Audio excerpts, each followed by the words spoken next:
ITI DK sir YouTube channel पर आप सभी का हार्दिक स्वागत है।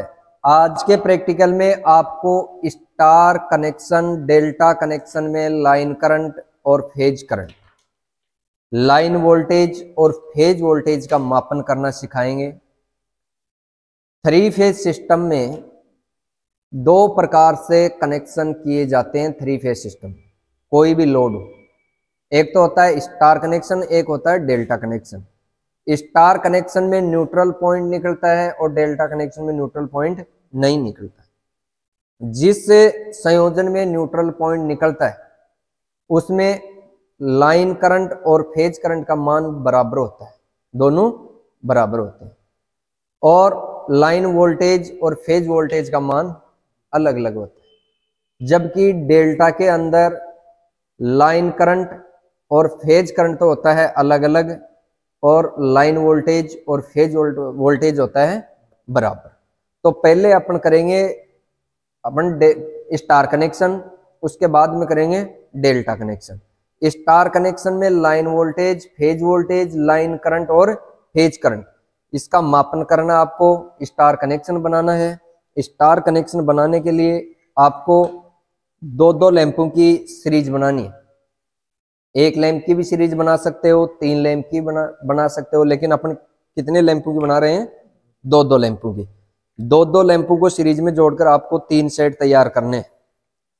तीन सेट क्यों करने हैं? क्यों? थ्री फेज कनेक्शन है। थ्री फेज के लिए, प्रत्येक फेज के लिए अलग अलग तीन क्या करना है अपने को? सीरीज तैयार करनी। और लाइन करंट और फेज करंट दोनों समान होती है, इसलिए आपको एक चाहिए एमीटर।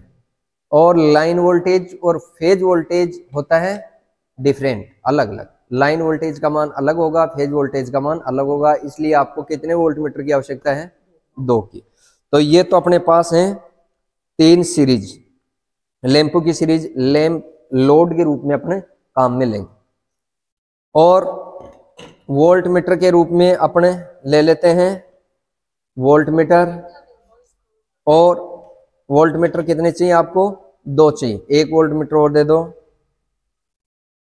ये है एनालॉग मीटर, इसकी जगह अपन मल्टीमीटर लगाएंगे। अपने पास प्रैक्टिकल में ये उपकरण होने चाहिए, इंस्ट्रूमेंट होने चाहिए। एक लगाएंगे अपने एमीटर, ठीक है। इतने उपकरण, इंस्ट्रूमेंट से अपना स्टार कनेक्शन बन जाएगा।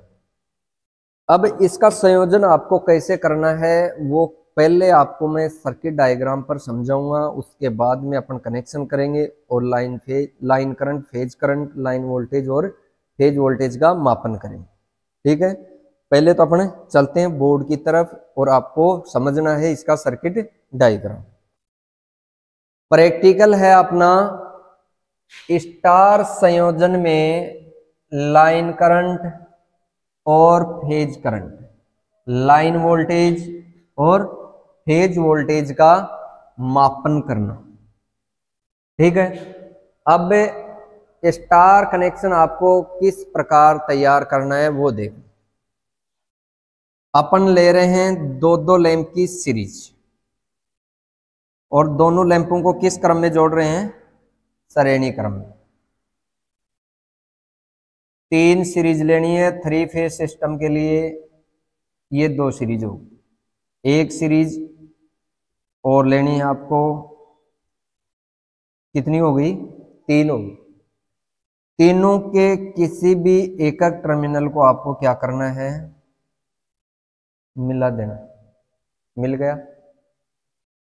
अब ये जो टर्मिनल मिल गया, ये संगम हो गया तीनों का, यहां से तो निकलता है न्यूट्रल पॉइंट। आगे समझ में? ये कौन सा बन गया? Neutral point. Neutral point star connection में निकलता है, बाकी डेल्टा में नहीं निकलेगा। और बाकी ये जो तीन बच गई, ये हो गए लाइन के, ठीक है। ये लाइन 1, ये लाइन 2 और ये लाइन 3, ये हो गया न्यूट्रल। अब आपको इसमें लाइन करंट और फेज करंट मापने के लिए एक एमीटर लगा देना है इसमें, ठीक है। लाइन करंट और फेज करंट का मान बराबर होता है, ठीक है। और लाइन वोल्टेज और फेज वोल्टेज के लिए आपको क्या करना है, एक तो वोल्ट मीटर लगाना है दो फेजों के मध्य, ये तो क्या दर्शाएगा लाइन वोल्टेज, और एक वोल्ट मीटर लगाना है एक फेज और एक न्यूट्रल के मध्य समांतर क्रम में, ये दर्शाएगा फेज वोल्टेज। ठीक है, तो आपको इस प्रकार कनेक्शन करना है और इसमें लाइन 1 लाइन 2 लाइन 3 कनेक्ट करके इस प्रकार ये मीटर जुड़े हुए हैं, इसमें रीडिंग नोट करनी है। इसमें लाइन करंट फेज करंट का मान कितना है, लाइन करंट और फेज करंट का मान क्या होता है, बराबर होता है। लाइन वोल्टेज और फेज वोल्टेज का मान अलग अलग होगा। दो फेजों के मध्य मापा गया वोल्टेज लाइन वोल्टेज होता है, एक फेज एक न्यूट्रल के मध्य मापा गया वोल्टेज फेज वोल्टेज होता है। आ गई बात समझ? तो इस प्रकार आपको कनेक्शन करना है और इस मीटरों की रीडिंग नोट करनी है। तो चलते हैं अपन कनेक्शन करेंगे। अब अपन सर्किट डायग्राम के अनुसार कनेक्शन करेंगे और line voltage phase voltage line current phase current का मापन करेंगे। कनेक्शन किस प्रकार करना, आपको दो दो लैंप के क्या लेने हैं, आपको 3 सेट लेने।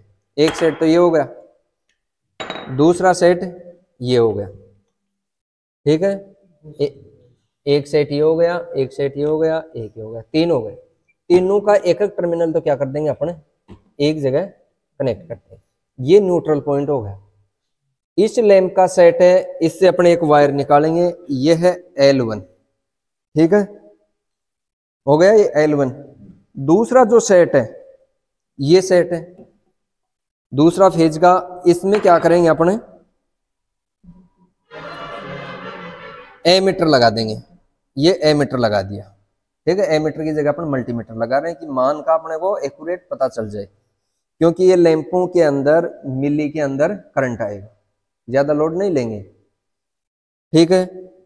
दूसरी बात, एमीटर से अपन निकाल देंगे L2 को, निकल गया।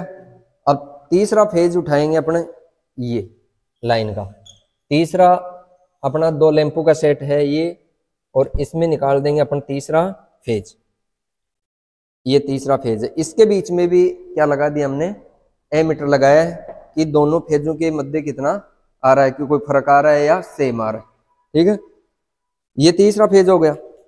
अब एक तो लगाएंगे अपने न्यूट्रल और फेज के मध्य, तो ये तो कौन सा मान दर्शाएगा, फेज वोल्टेज। ये जो मीटर है मल्टीमीटर, ये लगाया हमने 2 फेजों के मध्य, एक फेज तो ये हो गया, दूसरा फेज ये हो गया। ये क्या दर्शाएगा, लाइन वोल्टेज का मान, और लाइन करंट फेज करंट का मान ये मल्टीमीटर दर्शा देगा। ये एडिशनल लगा दिया कि इसमें करंट देख लेंगे अपन कि वाकई में दोनों सेम है क्या। एक तो लाइन करंट और एक अपने को देखना है फेज वोल्टेज। और लाइन के वायर लेता हूं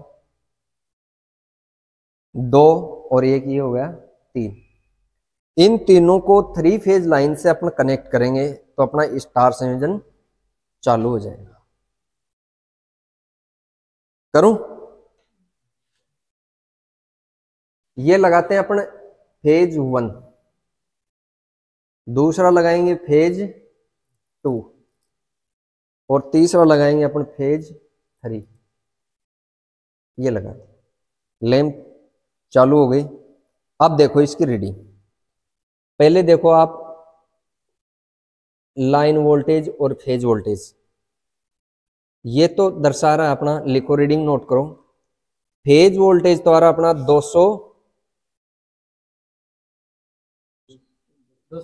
260 कर लो, 260 आना नहीं चाहिए वैसे। क्यों आ रहा है कि यहाँ लॉस कम है, नजदीक में अपना ट्रांसफार्मर है, अगर लॉस हो तो यहाँ 240 250 के समथिंग आप 3 फेज सिस्टम है, इसमें लॉस कम हो रहा है, ठीक है। इसमें कितना आ रहा है 448 वोल्टेज। लाइन वोल्टेज का मान तो है 448, फेज वोल्टेज का मान आ रहा है 260। अब देखो लाइन करंट का मान आ रहा है 184 एम्पियर, हाँ मिली एम्पियर भी बोल दो आप, 184 मिली है। देखो इस मान के बराबरी इस मीटर में आ रहा, तो अपन लाइन करंट और फेज करंट के मान को बराबर मानते हैं। अब ये एनालॉग मीटर है, ये भी लगभग ये बराबर मान दर्शा रहा है, ठीक है। इसमें अपने एक्यूरेट मान पॉइंट के बाद में जो 4 आ रहा है ना, वो 4 भी दर्शा रहा है। इसमें अपन 4 का अनुमान नहीं लगा सकते, लगभग इसमें 280 समथिंग दिखा रहा है, और इसमें 100, इसमें भी 180 दर्शा रहा है, और इसमें 184 दर्शा रहा है। तो ये बराबरी, ये एनालॉग है और ये डिजिटल, ठीक है। आ गया समझ में। स्टार कनेक्शन में line voltage, phase voltage, line current और फेज करंट, दो फेजों के मध्य वाला तो वोल्टेज हो गया लाइन वोल्टेज, एक फेज एक न्यूट्रल के मध्य जो मापा गया वोल्टेज है वो फेज वोल्टेज। दिख रहा है क्या रीडिंग दोनों की? पास से और दिखा दो। ये जो मीटर दर्शा रहा है ये दर्शा रहा है लाइन वोल्टेज, ये मीटर जो दर्शा रहा है ये दर्शा रहा है फेज वोल्टेज, और ये जो मीटर दर्शा रहा है ये लाइन करंट और फेज करंट। आ गई बात समझ में? तो अपना डेल्टा स्टार संयोजन का तो प्रैक्टिकल हो गया है। अब अगला प्रैक्टिकल होगा अपना डेल्टा संयोजन में line current, phase current, line voltage और फेज वोल्टेज का मापन करना और परिपथ बनाना। थैंक यू, धन्यवाद।